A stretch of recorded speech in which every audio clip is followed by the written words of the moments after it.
Hello, everybody. This is Escape the Dungeon, the podcast where we ask you to join us as we explore the world beyond the world's oldest role-playing game. My name is Mike Cripps, and I will be your host and game master, and I am joined by three stellar players. Zach Brass. Hello. Dom Brass. What's going on? And Nate Brass. What's up, Internet? It's me. Each season, we will be playing a different tabletop role-playing game. This season, we are playing Scum and Villainy, a Forged in the Dark game published by Evil Hat Productions. And guys, I have a feeling that this one is gonna be a wild one. So do I. No, I think it's going to be pretty tame. I'm with Dom on this one. No, it's gonna be wild, because your good old buddy Mike, he's got the house to himself tonight, baby. I can be as loud as I want. I can be as rambunctious as I want. It don't matter. My fiance's not here. She's traveling. I can walk around the house in my underwear and put whatever I want on the TV and have whatever I want for dinner. There's no rules. There's no rules anymore. That sounds terrifying. Life. I'm a wild man.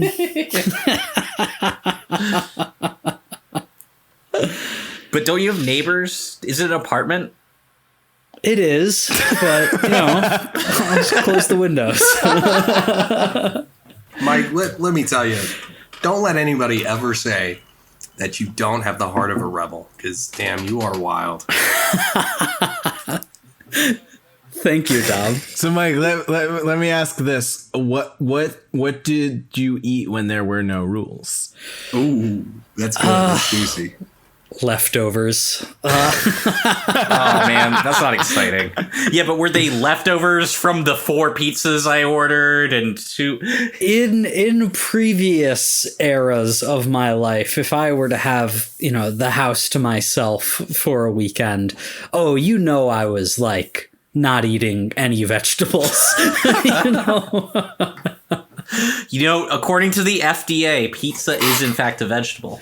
That is amazing. It's just like Mike's just chilling there, 23 years young. It's like, yep, no one's in the house. It's pizza today, guys. Gonna treat myself. Let's go. I'm gonna eat healthy, have a pizza salad. Pizza's a vegetable. All right. Pizza, fried chicken sandwiches, Of course, no all Philly the cheesesteaks because you live in Chicago and that's just, blasphemy. There actually is a place out here that I think is owned by some Philly locals or some Philly natives that does a really good cheesesteak. Nice. And I did used to get it quite often when I could, but not anymore. We had one of those, actually, in the town I lived in. There was this guy from Philly, when I lived down south near New Orleans, that lived right in town, and it was the only Philly cheesesteak in town that was really good, and it was perfect. He even had the Amoroso rolls. What about you guys, though? Like, you all live with people. Dom, Nate, you guys live with each other's. Do you ever feel the need to, like, have the place to yourself and just go crazy? Any rituals you like to do when nobody's watching? Huh. Honestly, sometimes I get a little bored because I live, with our editor. And so we just do whatever the fuck we want all the time anyway.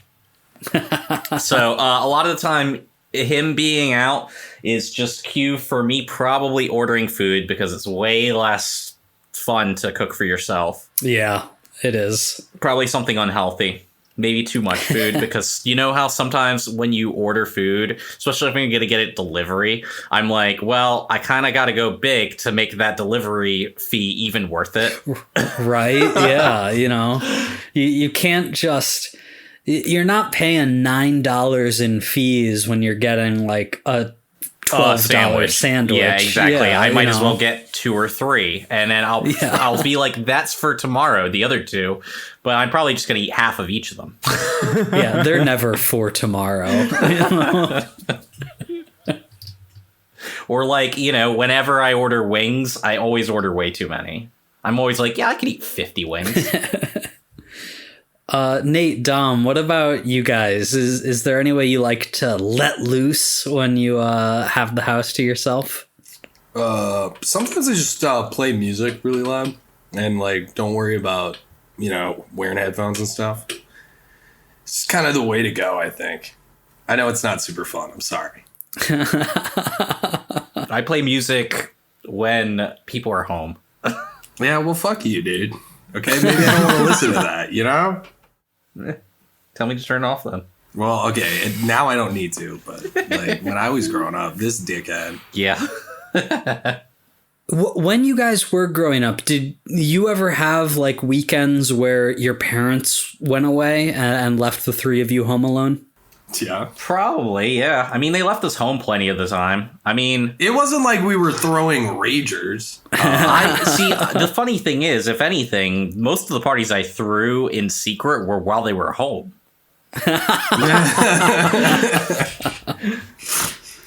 But I'm assuming when they did go that, Zach, you would have been in charge because you're the oldest, right? Yeah, classically. Nate, how was Zach whenever he was in charge? Did it go to his head? Yeah. I mean, that's the job of the oldest, is to be a little pompous about it.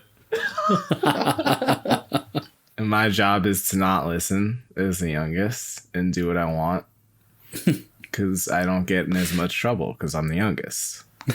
There's a natural order to it. See, I don't know these things. I'm an only child. Yeah.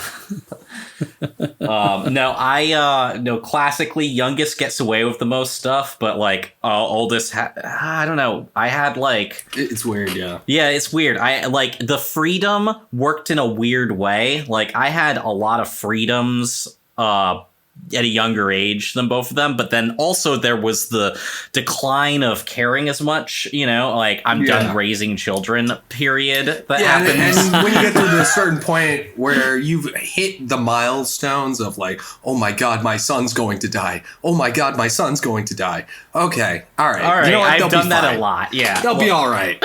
If Zach was fine, the others surely won't die. Well, and especially I think what got to a point where it's like, all right, Dom's made it to like 18. We're good. Dom and Nate, let me ask you this. Do you feel that your parents were less invested in your childhood than Zach's? Yeah.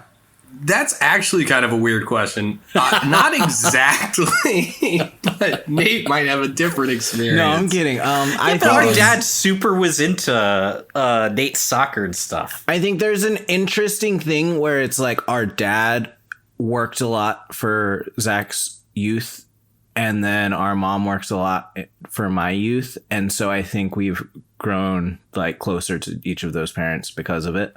Yeah. Interesting. Yeah, I would say that makes a lot of sense. Yeah, no, that tracks. Approved. Where like when I was, a kid, my dad had kind of worked his way up to that point where he's like, you know what? I can say no to my boss. I'm doing stuff with the kids. Yeah. And my mom was like, I'm sick of being in this house. Stuff. I'm working more. Yes. That's interesting. So there's a little bit of a role reversal over time.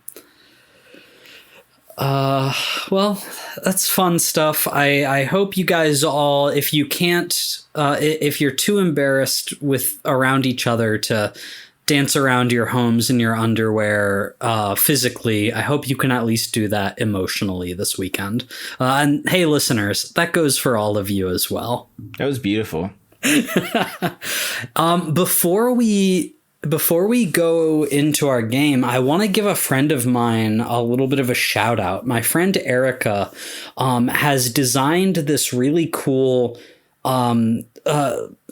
program, I guess. I'm not like a computer guy. I don't know what it is. You know what I'm saying? I'm just trying to use your guts and say it. But yeah, right? Like, what a shout out here. Like, I don't really know what I'm talking about, but like, get this thing.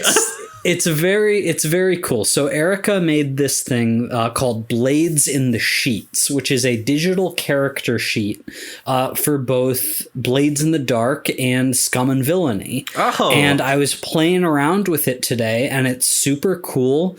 It lets you like choose all the playbooks and all the special abilities and stuff, and put your points and your various action skills.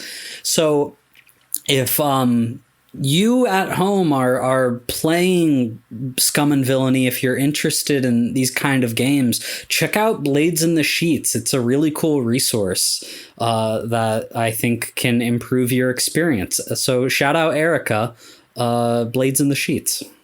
Bam. That's pretty cool, actually. We'll put a link in the episode so you can check it out. And now we will get into our game.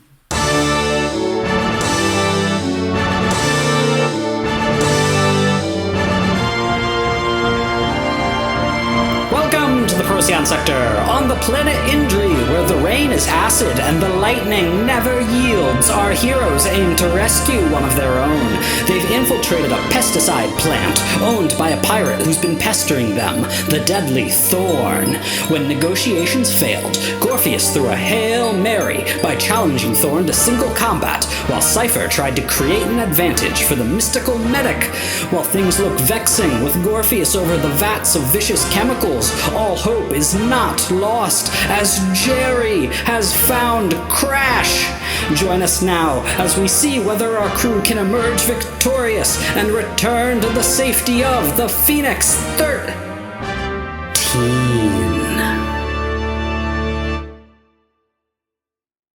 Let's talk a little bit about the stakes of this. Yes. Because this is the closest we've come to what I would call a traditional role-playing game boss battle. And that's not really a thing that this game is built around, as, other kinds of games are. Mechanically, not too much is going to be different of trying to take down Thorn as overcoming any other challenge that you've faced in this game. There are going to be a few things that I want to be transparent about so that you as players and our audience can understand the gravity of what is happening right now. First things first, I am going to start an 8-segment clock. And this clock is just going to be defeat Thorn. And you know what? I'm even going to tick off one segment of that for when Cypher hacked Thorn's cyborg parts last episode and is slowing him down a little bit. Word. But I think we've talked about this a little bit in the past, but just to go over it again, whenever I set the position and effect of a roll, it's based on a few different factors: potency, quality, and something else. But really, potency and quality are the main ones here. And that other thing comes up sometimes, I guess. Well, the reason I say that is Thorn is a high-ranking member of a Tier 3 faction compared to your crew, which is Tier 1. Because he's higher tier from you, he just has an advantage on things. He is a more important, more imposing, more skilled person than you as a crew are. He's dangerous. He has greater potency. His equipment is better than yours. His cybernetics are super advanced. And so basically everything you try to do against this guy is going to be at reduced effect. I also want to be really clear about this. Thorn is going to try and kill Gorpheus. And I say that just to be as transparent as possible, because I don't usually want to kill your characters, but that's the narrative right now. Is Gorpheus has challenged Thorn to single combat. Thorn is a killer. Just period. No further explanation. He is going to do what he can to kill Gorpheus this session. Nice. Cool. We've got 2 gambits, guys. Don't be afraid to use them. So I think with that out of the way, we're ready to set the scene, which is Gorpheus and Thorn are standing on a bridge in the middle of this factory, looking over vats of this chemical used to make pesticides to kill waymites. Cypher is on the ground looking up at this, surrounded by pirates, and has just been caught trying to hack into Thorn's cyborg parts. Jerry is elsewhere and has rescued Crash. So, good job. Now it's just surviving this and getting out of here. I want to pick up with Gorpheus. Gorpheus, you are on that bridge. You're standing over top these chemicals. The fumes are starting to maybe get to your head a little bit.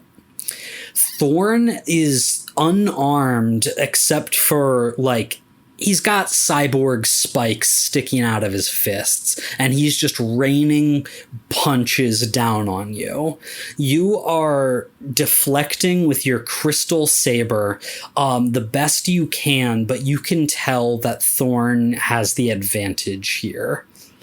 But his blows start slowing down a little bit as you see the glowing parts of him that are subdermal are malfunctioning in some minor way, and you are able to push back at him for just a moment.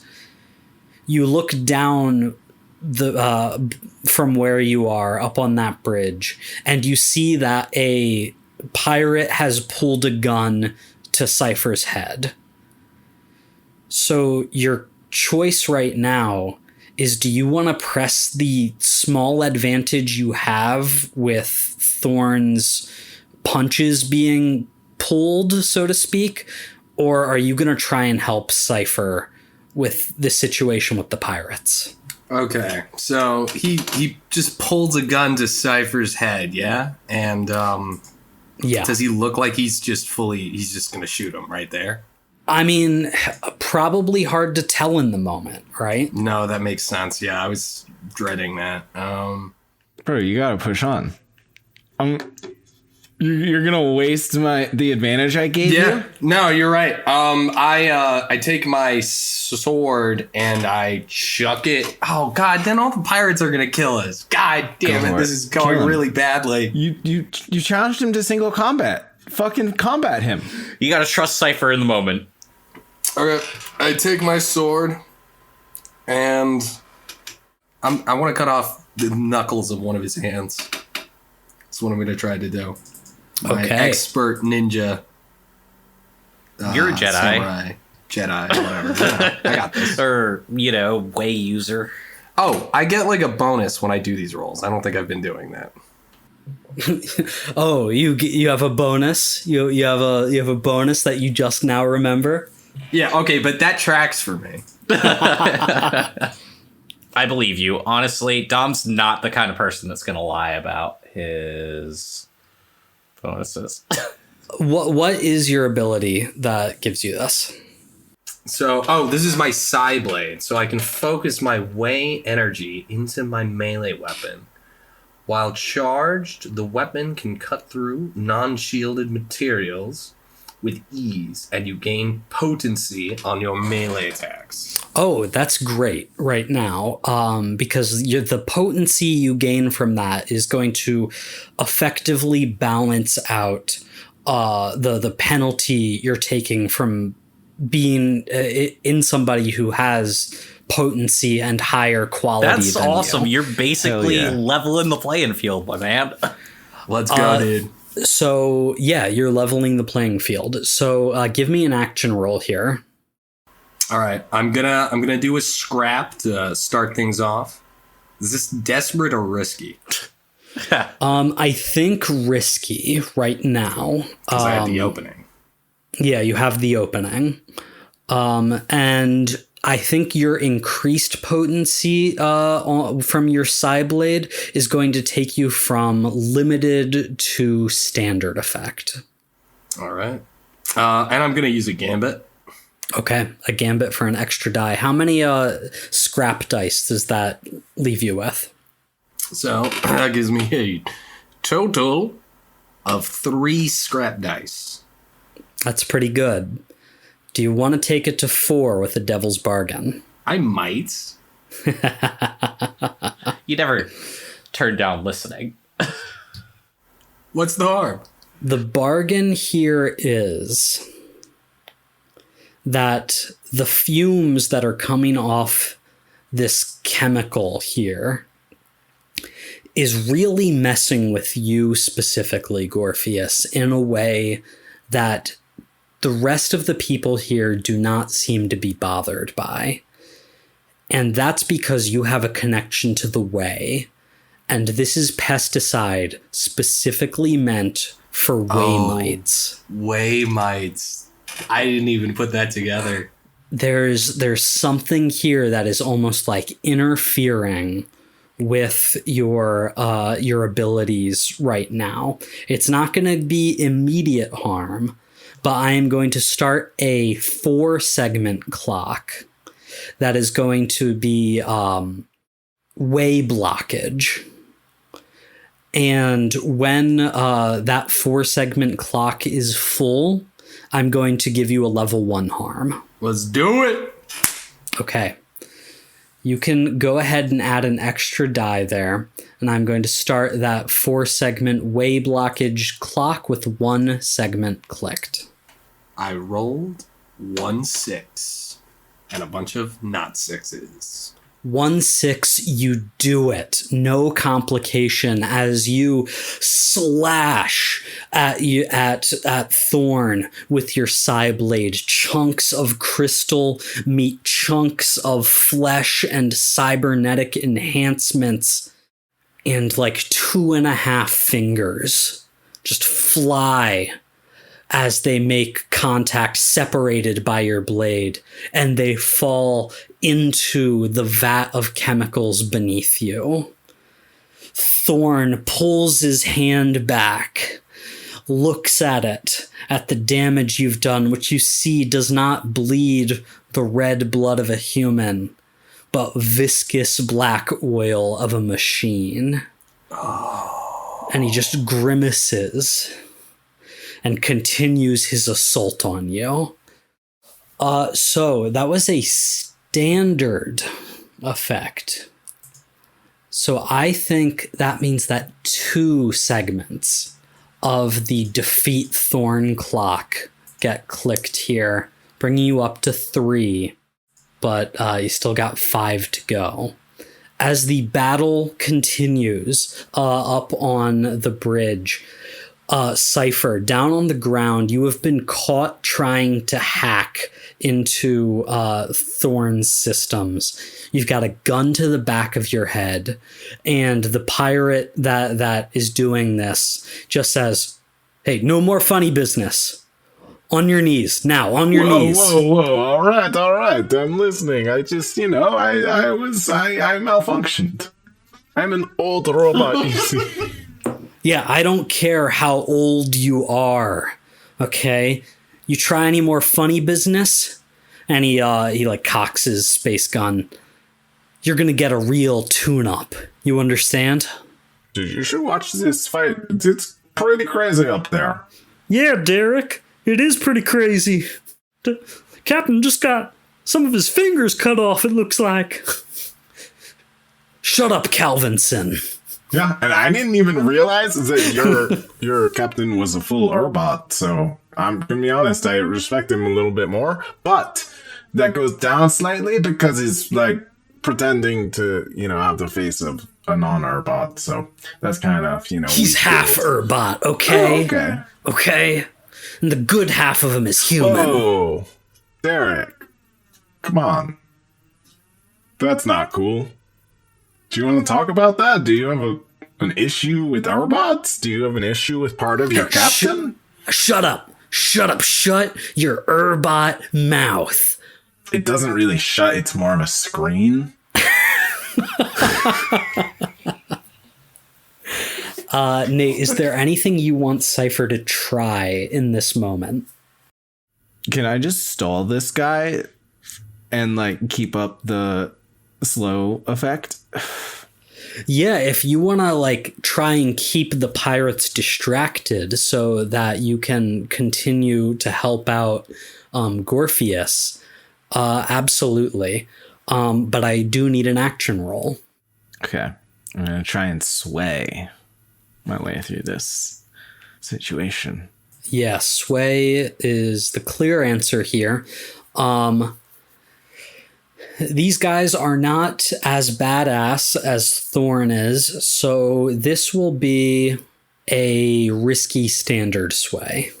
Okay. And Dom rolled a 6 last time in a risky Yeah, I roll. rolled a 6 on a risky. Yeah, so a gambit got added to the pool.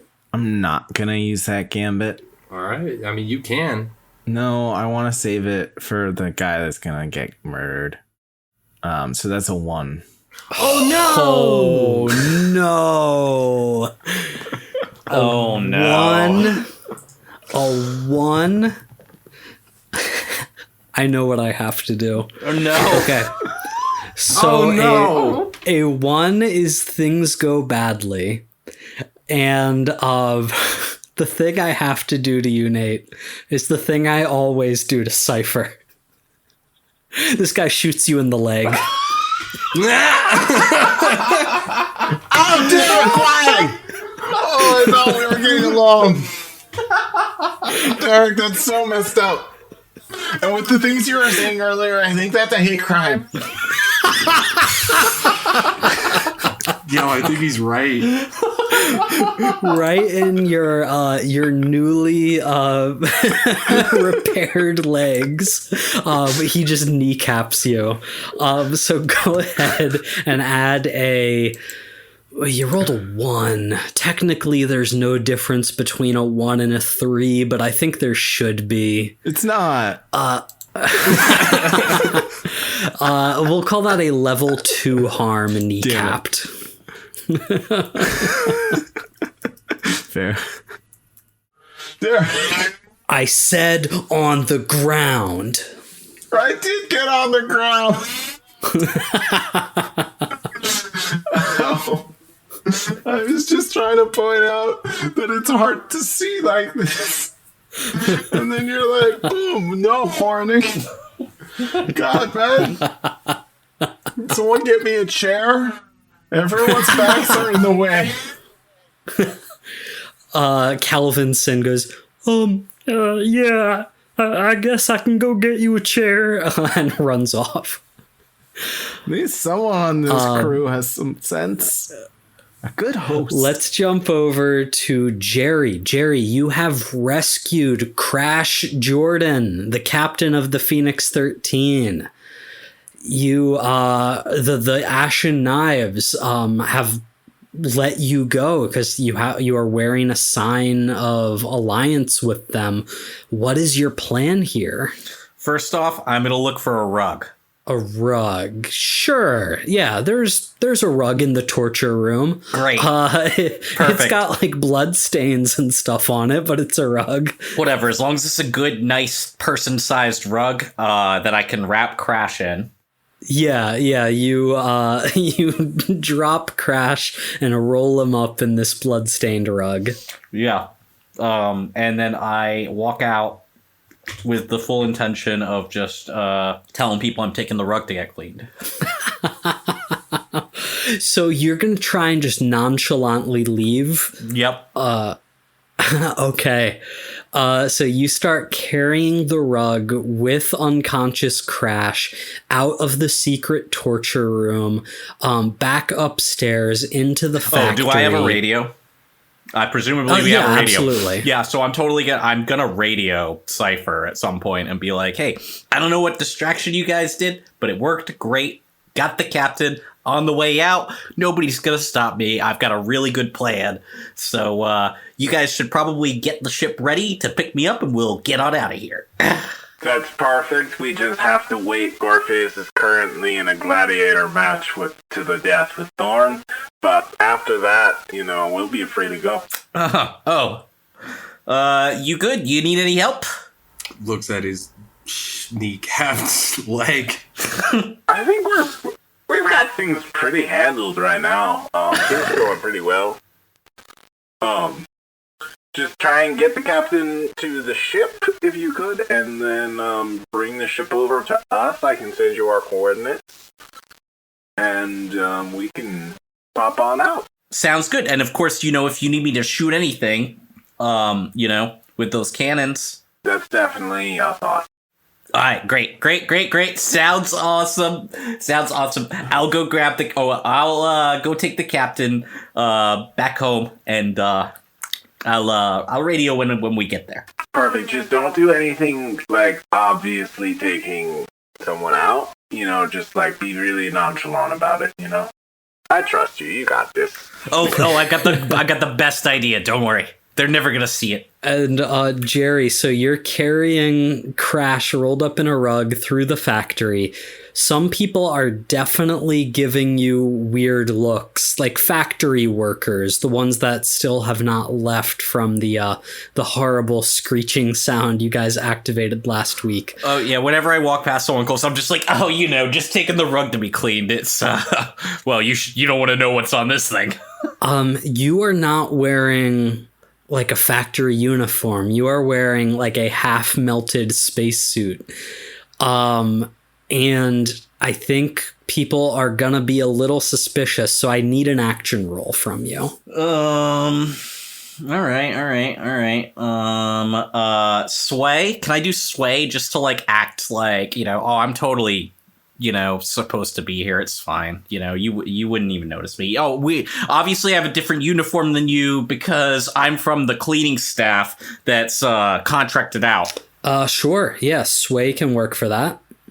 Give me a risky standard sway. Do you got a devil's bargain for me by any chance? Here is my devil's bargain for you.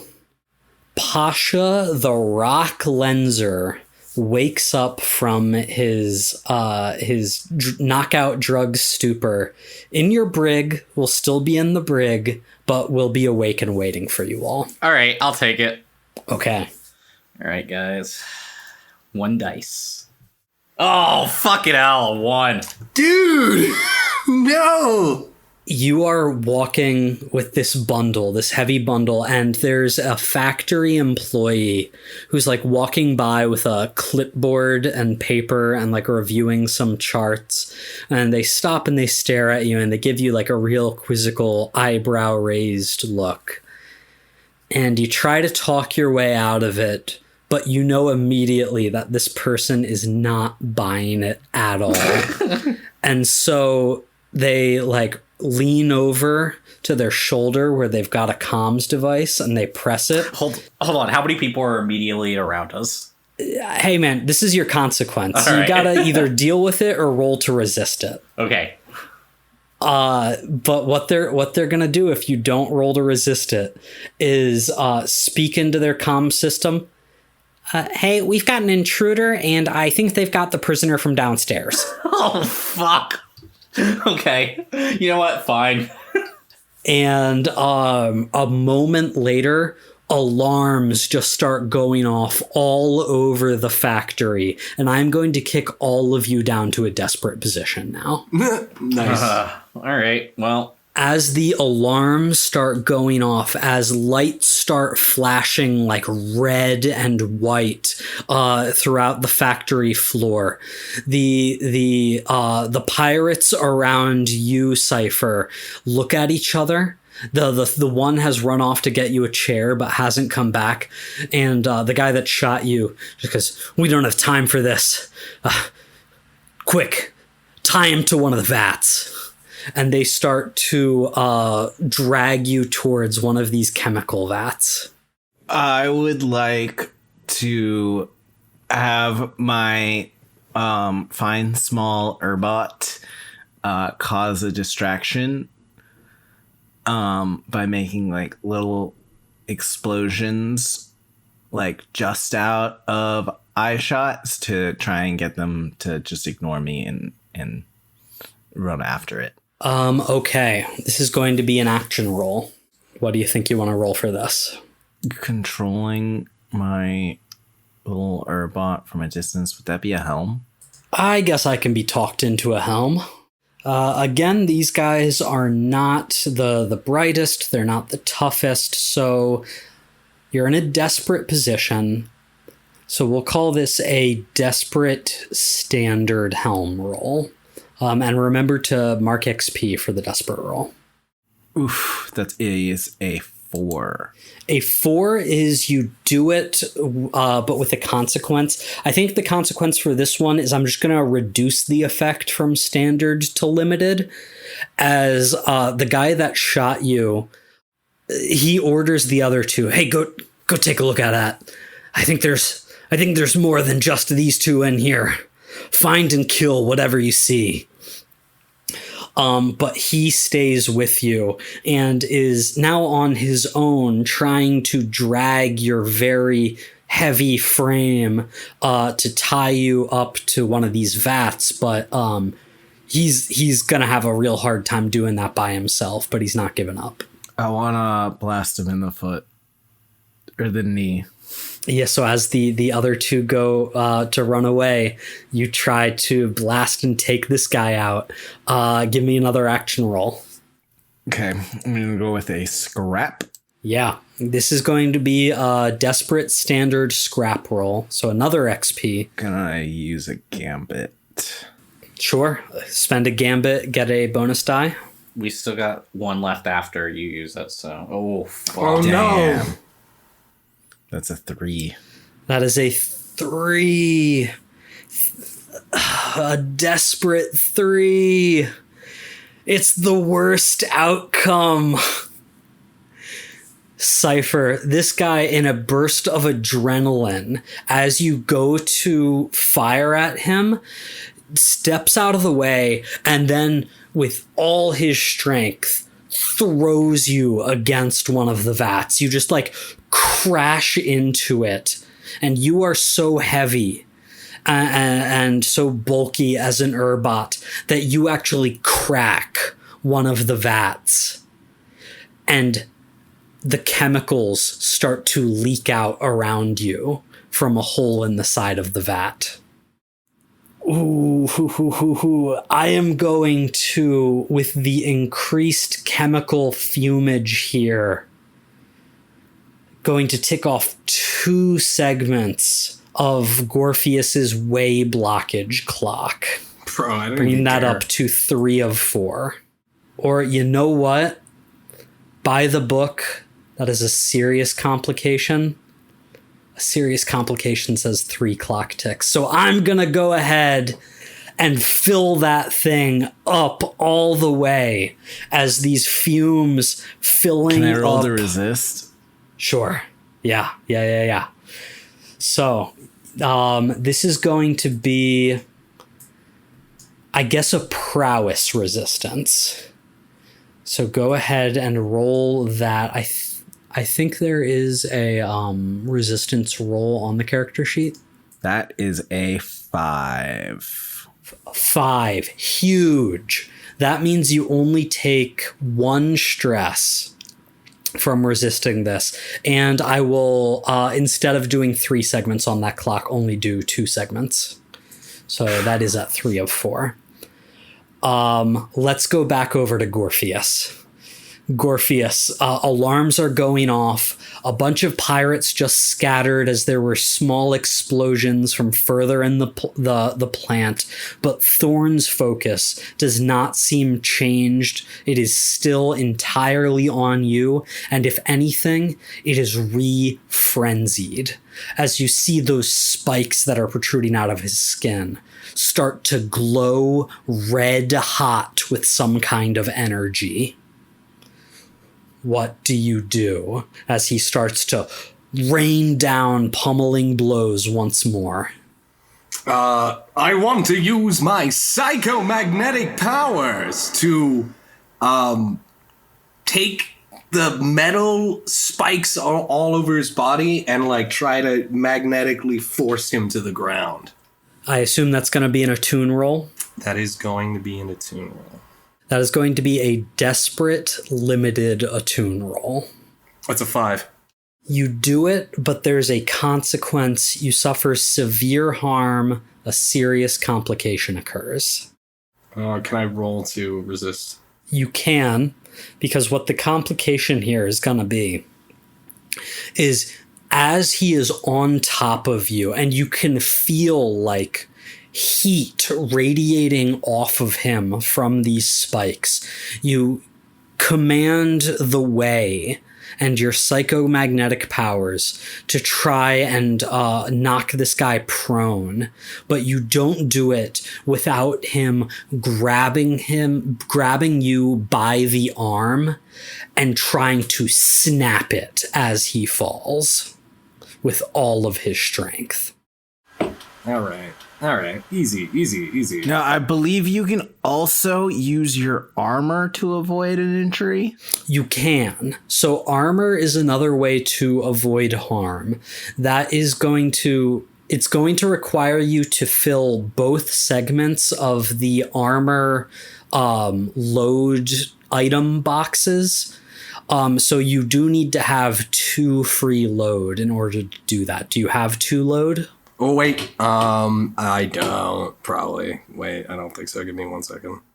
Yeah, so I can't have armor. I don't have enough. So Gorpheus does not have enough equipment on available to him to mark armor. So yeah, the only way to resist this is going to be to make a resistance roll. This is going to be a level 3 harm. Jeez, that's serious. I rolled a 6. Oh, nice. Amazing. Let's go. 6 on the resistance roll means you take 0 stress. Huge. As you just through like sheer willpower, I guess, since you did roll resolve, ignore some of the pain. And you are going to go from a level 3 harm down to a level 2 harm for broken arm. Nice. Still broken. That's okay. Only one of them's broken. But I'm also going to mark 1 segment of the defeat Thorn Clock, because as you are just making him spend more time, more effort, you see around the spikes protruding from his skin, his human flesh is like starting to burn, like even if you just delay long enough, you keep this guy at bay long enough, he might just overheat himself, you're starting to think. Oh, shit. Let's go. Overheat mechanic. Classic. So you are up to 4 of 8 segments on the defeat Thorn Clock. Huge. Jerry, what are you doing as the alarms start to go off? Is the guy in front of me remotely the similar size to me? He's a total weenie, dude. Like this is an office employee. Yeah, of course he is. Yeah, no, you're right. All right, well, look, I'm just going to, with the large, rug, kind of swing it in a way that it like smacks him in the head and hopefully just down, and kind of run off to like, the more kind of, less conspicuous areas of the factory. Yeah, I mean, you can knock this guy out easy. I'm not going to make you roll to see if you can knock some office schlub unconscious. So you then run away. What is your goal here? Are you trying to hide? Or are you trying to get out? Are you trying to rejoin your companions? What's going through Jerry's head? So here's the plan. We're going to take Crash back to the 2-seater, and then out of my backpack, I'm going to pull out my genius pet monkey. hold that thought for a second. Did you just say the words genius pet monkey? Yes, you see, one of the items I can take as a mechanic is the genius pet. It's the coolest thing ever. And you had no desire to bring this up at any point before now. Well, You know what's great is it's in italics. That's a free item that you just have. yeah. Jerry forgot to mention him. They've been having a little bit of an argument lately, so he's been kind of off screen. But Jerry, obviously took him with. Oh, what is this genius pet monkey's name? Sparkles. Sparkles. Nice. Sparkles the space monkey. And obviously because it's a space monkey, it doesn't look like a normal Earth monkey. What color fur does Sparkles have? Green and like yellow. And a giant brain hanging out. He does have an enlarged head. He's very smart. He's a genius pet. Yeah, and he's a genius pet monkey, which means, of course, he talks with a British accent. Sparkles is Mojo Jojo confirmed. Yes. So classically, the plan is to get Crash and Sparkles to the two-seater where Sparkles obviously knows how to pilot. I mean, he's a mechanics genius pet monkey. Oh, really, Jerry? You expect me to do all the work once again, don't you? Look, it's your turn. You lost the bet. It's not my fault that you know how many bananas were in the jar. Yeah, well, you should have counted. I just get so excited about bananas, Jerry. Yeah, that's why I put him in the jar. But look, he's not a genius about everything. Look, he's a genius for a space monkey. He can pilot a two-seater and have a conversation with me, but counting is not his strong suit, okay? So, obviously, I need you to take this guy back up to his spaceship and, then take the spaceship and meet us over there. Because, see, I can just sense that these guys are, that alarm didn't go off for no reason, and I'm pretty sure it wasn't me. So I gotta go check on them. Very well, Jerry. I suppose that's not a British accent. Nope.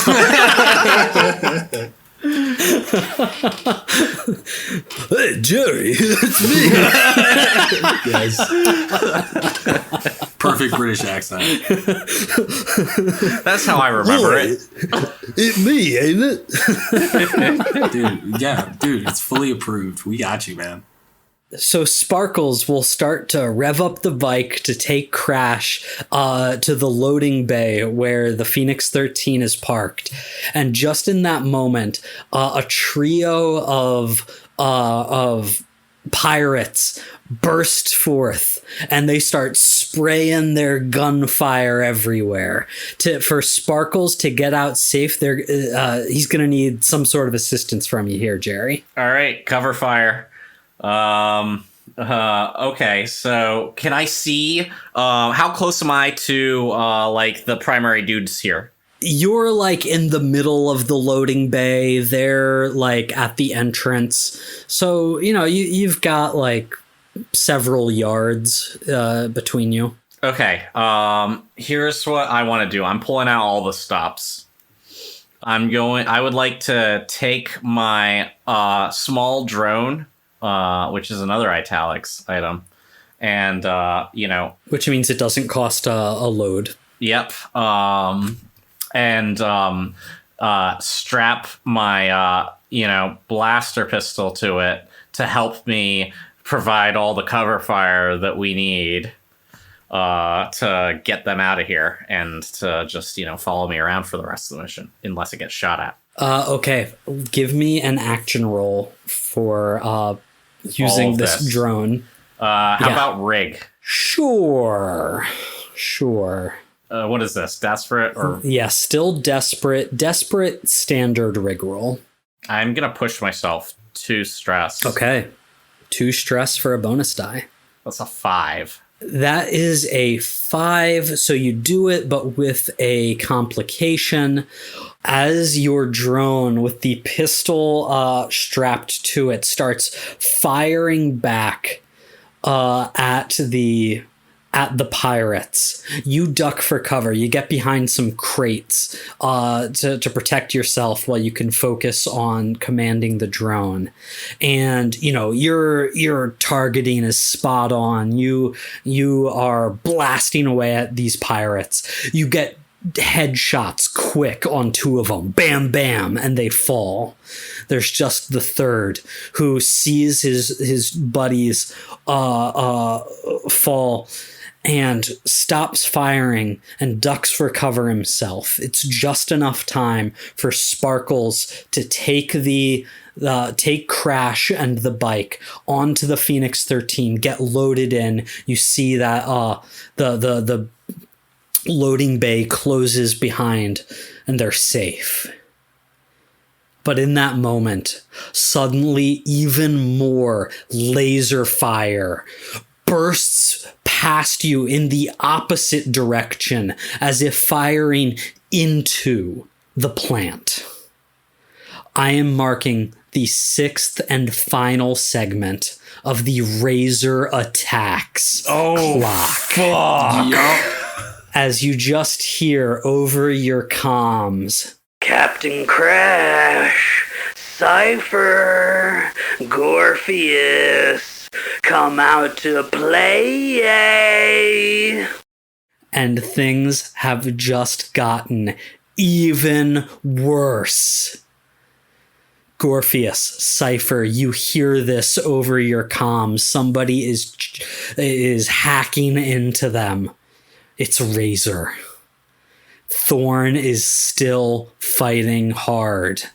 What do you do? Shit. Oh, this is rough. Razor, it's actually a really bad time right now. Could we reschedule? Make a sway roll. No. Not gonna happen. Okay. I've got one last gambit. Thorn, we don't have to do this, you know. We can be on the same side. I believe in the cause of the Urbots. I want to try to sway him. I don't know if he has a heart or not, or what his deal is. Give me a desperate limited. If there was lower than limited, I would ask for it. Did you ask for a one-on-one combat and then you're gonna back out? Oh, no, this is my second to last gambit, technically. But I figured I have to give peace a chance. I really do. All right, fair enough. Coward. Okay. I'm going to use a gambit. Oh, I rolled a 4. well, it's the same as a 5. You do it, but there's a consequence. You suffer severe harm. A serious complication occurs. You plead for him to stop, to be rational, to not kill you.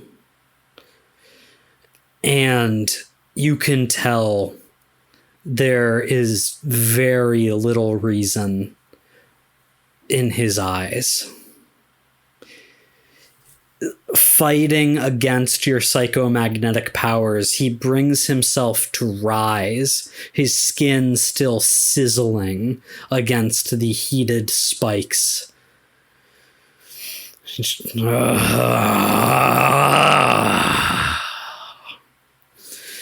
Do you yield? And he's like got your entire head in one of his big, meaty cyborg hands. I'm just a little bit lost on what you mean when you say yield. Like, do I willingly die, or is it like, I give up. We could just go home. You challenged me to single combat. Are you a coward, unable to accept the fate you have brought on yourself? Oh, shit. I want to take my sword and stab it into his leg, and then sort of use my psychomagnetic powers to push it off the ledge and try to push him off with it into the vat of, gross pesticide. Yeah. And in fact, the consequence from your previous roll is that he lifts you up by your head, Gorpheus, and is starting to hold you over one of the vats of chemicals as if to drop you in there. And you try to do the same against him. Give me an action roll. I would like to use my psychomagnetic powers, so I would like to attune. Do you want to use your special Xeno psychomagnetic powers to take some stress to give your roll a little oomph? You know what? I think I would like to use my special Xeno psychomagnetic powers. If you take 2 stress for this, you can add either 1 die or increase the effect by 1 stage. Your choice. Do I know what the effect is going to be? Limited. Limited? Okay, I'll increase the effect. So that is going to be a desperate standard attune roll. That Xeno thing is a separate bonus ability that you have. So you can take 2 stress to push yourself for a total of 4 stress on this. You can take a devil's bargain, maybe. What kind of devil's bargains you got? My devil's bargain for you here is I am going to, after this roll, tick off another segment of the way blockage clock. So this might be like your last good attempt at using the way. Okay. Seems fair. Can I take a stress to aid him? How do you think you can aid from the ground? By just hacking into this guy's arms and legs to kind of lock them up while he's being pushed. Sure. So you are going to take 1 stress yourself, Cypher. As you continue hacking after you've been thrown into to the side of one of these vats, you will give a bonus die for your hacking. Gorpheus, you gonna do anything else for a bonus die? You accepted the devil's bargain, so that's a bonus die. I accepted the devil's bargain, so I get a bonus die. 2 bonus dice and increased effect. So desperate, standard, 2 bonus dice. If there's ever a time for a critical. Jesus, I hate that. I rolled 3 6s, but 2 6s. That's a crit. That is a crit. Why did you say I hate that? It's a crit. He's man. like, I wasted a 6, damn it. That's not how the game works, Dom. I know. Dom, I want you to describe this to me as ultimately your command of the way and your psychomagnetic power forces Thorn into a vat of chemicals. Describe the scene to me. I think it kind of starts off, I take my sword, I stab it into his arm and try to use the powers to force him down. Then as I get him sort of pinned down to the side, I just keep pushing the sword down and then just start stabbing like rocks into him, and they keep just pushing him down until he finally just collapses over the side of the bridge.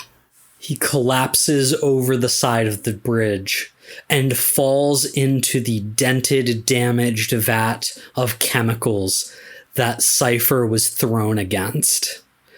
Splash and sizzle as flesh and metal meets corrosive acid. But Thorn doesn't even scream, even though he must be in terrible, terrible pain. The pirate that was approaching you, Cypher, sees this happen. His eyes go wide, and he just starts to run away. See, Derek, my guy won a totally fair one-on-one fight. That means we're allowed to go away as we please. You stupid racist bitch. Hey, Cypher! Are you okay? Gorvius, you shot me in the leg again. I can't walk anymore. Oh my god, we're gonna have to get you extra legs, buddy. Oh, that might be a good idea. I go pick up my good pal Cypher. Jerry, the eagles arrived at the nest. Come in, Jerry. Oh, hey guys, I'm almost there. You're not almost there. I mean, I'm in the factory. You're pinned down. Yes. Shit. So Cypher, you heard the radio call, right? Oh, that's right. Yeah. But I'm not with them. I'm in the factory. Yeah, we gotta still. get to the ship, dude. So I'm going towards them. I left Sparkles in charge of Crash. Okay. Let's get to the ship. And let's try to group up with Jerry before we have to tangle with, hopefully, the captain, actually, before we have to tangle with Razor. Gorpheus and Cypher, you hobble back to the loading bay where the Phoenix 13 is parked. As you approach, you see a pirate running in fear in the opposite direction, but he pays you no mind. And you open the doors to the loading bay. Gorpheus with a broken arm, Cypher with a kneecapped leg. And you see like 5 guys led by Razor in the middle in a semicircle, just opening fire at a thick, like metallic crate that Jerry is taking cover behind. They are closing in on him. And we are going to pick up from here next time on Escape the Dungeon.